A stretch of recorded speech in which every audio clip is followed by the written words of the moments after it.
I feel great knowing she's at Casa more. I want to see how she tests our relationship.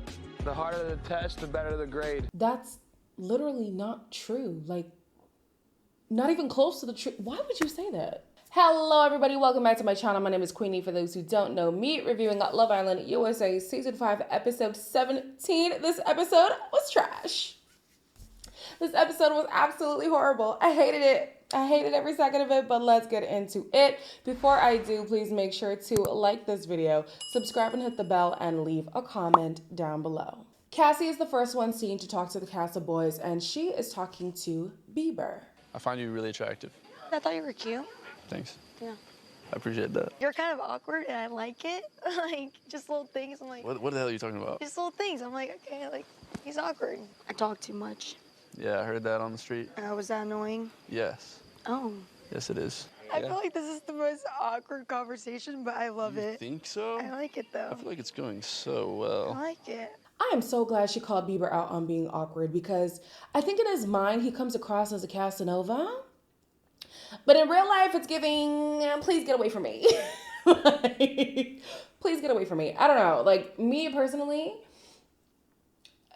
maybe it's because I'm not in his demo, so I'm just not really picking up what he's putting down.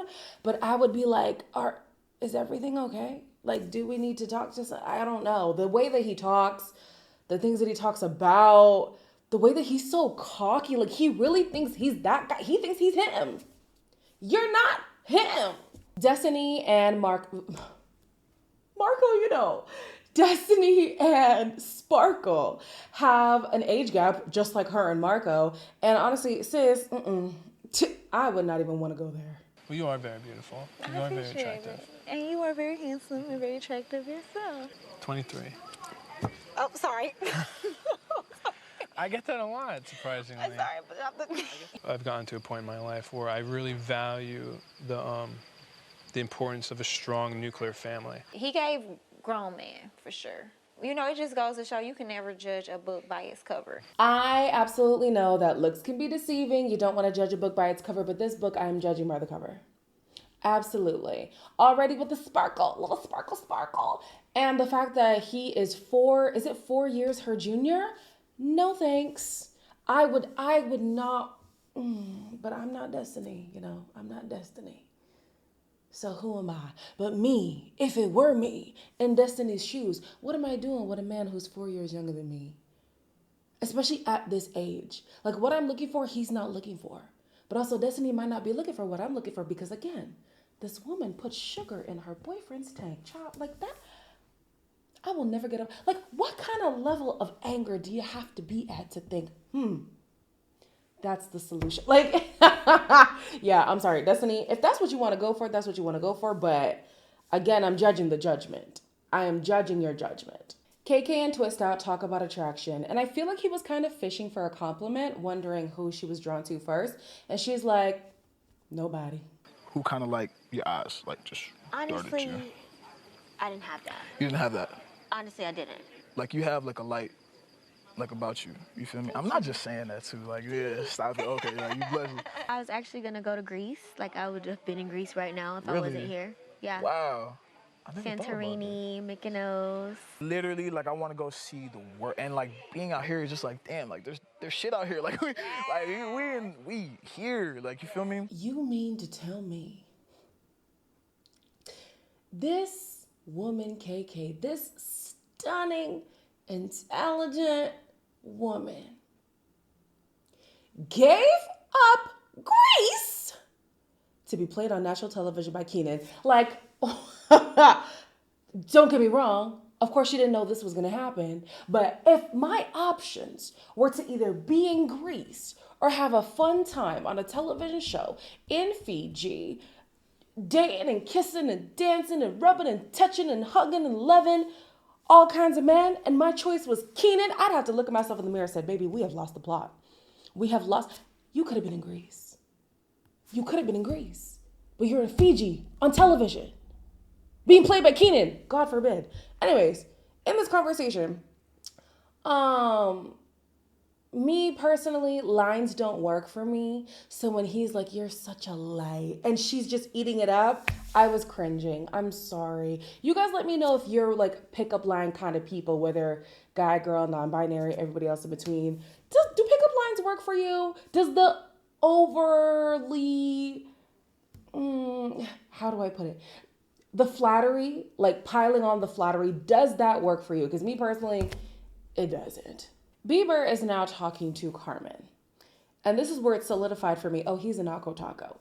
Instead of wanting to focus on the conversation, he picks up a frog, which Carmen is clearly uncomfortable with, and he puts it in between them and then tries to engage in conversation. The way you fucking are just so comfy. Oh my gosh, Carmen. Okay, so tell me more about yourself. Okay. I'm scared. Why? Let me move this pillow for you. Thank you. Welcome. So tell me something that's gonna make me like you more. Okay, so the frog thing was already like, no, for me. But then this man is gonna say, tell me something. Tell me something to make me like you more. I'm gonna die alone. If dating in 2023 looks like this, I'm going to die alone, because one thing I am not going to do, and I don't even care about dying alone. I could be on my own with my girlies and my nieces and my nephews. That ain't no problem. But I have to prove myself to you to make you like me. Are you not the man here? Are you not the pursuer here? I'm now trying to convince you to like me? No. Cassie is now talking to Tats, and I will say there were some repeat conversations, especially between Carmen and Bieber. I'm not going to do the repeat stuff, just the new conversations, right? I felt like Cassie's conversation with Tats was a lot more organic than hers was with Bieber. I kind of like it. My looks can be deceiving. I feel like sometimes people see me and they're just like, yo, this guy might be a Nah, fucking I dick could or tell something. you were nice just by like the way you were smiling at everyone and stuff. I definitely want to get more tattoos. I want to get more on my side. Yeah, that's a good spot. I feel like on a girl, like that's actually a good spot, like under your whatever. One here. Yeah, I'm 29. That's fine. I like older guys that want somebody more mature. And with Leo, like, he is 21, so it's making me just question what's only night one. But gosh, I'm already. My head's already spinning. It's already going crazy. This is my first time hearing Cassie question Leo's maturity. And I'm thinking to myself, well, that's rich considering how you acted the first week when the man was sent on a date and you literally thought the world was ending.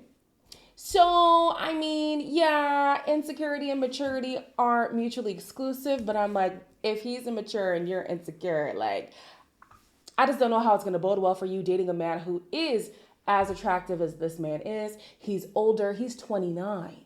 You're 22. You have a 7-year age gap. I think Leo's your best bet, sis. Especially when it comes to the maturity. Oh, no. She is, however, feeling him. They were getting touchy-feely in the bed. The next morning, he was trying to hold her hand and stuff, too. So he's definitely keen. We'll see if Cassie's going to go for it or not. The next morning, the girls are saying they're excited to get to know the new guys. However, they want to flirt. And they want to kiss. And Imani is wasting no time implementing that. I love puzzles and I love building things like You're a builder. Oh yeah, I can build anything. Wow. What is going on right now? I don't know. You want me to kiss you right now? Just go for it. See if I feel something. I don't got nothing to really worry about. I just wanted my like Taylor Swift moment, and like this is my playground. These two spoke about nothing. Literally nothing. I didn't even feel the sexual tension. And this is, so now I'm looking at Imani kind of sideways because she says even her and she and Keenan have sexual tension. I ain't seen nothing between these two and they're already locking lips. Imani, I feel like Imani was meant to be like on Too Hot to Handle or something. Because, I mean, I guess Love Island has really changed, guys. Like, it wasn't like this. So the fact that it's like this, I'm just like, oh, I don't really like it. There was no rhyme or reason for this kiss to happen. It was just she wanted it to happen and then it happened. And then she decided she didn't really like him like that. So why are we, okay, let's just move on. The Casa girls have arrived, and as we know, they also get nicknames. We have Legally Blonde for obvious reasons. Fun Size, because she basically called herself Fun Size. Bobby, because I wanted to call her Bob, but I don't know, felt like let's cute it up a little bit. America, because she feels like she's the quintessential American girl. Ombre, because of the hair. I didn't want to pick on anything else, so I just stuck on the hair. Charm, because she's a Southern girl, so she's got that Southern charm. And I couldn't think of anything for Johnny, so I just stuck with Johnny. It seems like the guys, for the most part, are interested. I didn't hear any of the guys say, oh no, I love my situation. I'm not going to give any women the time of day. I don't know if that's a deliberate cutout by production or if the guys literally just did not say it.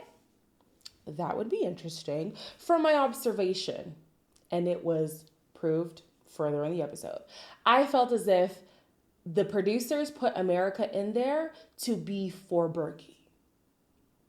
Like I said, that proves to be true in the end, right? However, Bergie has eyes for Legally Blonde and Johnny. Johnny has interest from multiple guys. So that'll be interesting to see who actually makes the play for her. I think Legally Blonde,